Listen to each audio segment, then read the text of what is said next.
Hey everyone, this is Hillary from Action Water Sports, and today I'm here to talk about 4 factors that can affect your surf wave.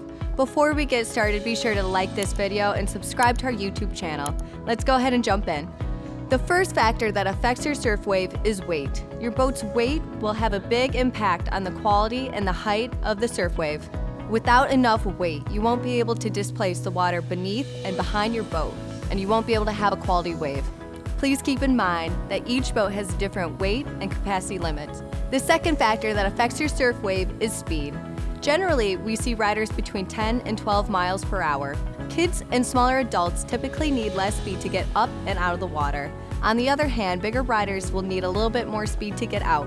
The third factor that affects your surf wave is water depth. Typically speaking, the deeper the water, the better the wave. The more water there is to displace, the bigger and more solid your surf wave will be. When driving through a shallow area, there isn't enough water to displace, leading your wave to crumble. The fourth factor that affects your surf wave is the surf system. Today's modern towboats are equipped with systems that can create a wave just with the press of a button. MasterCraft developed a new surf system called SurfStar, which uses a feature called Rapid Surf.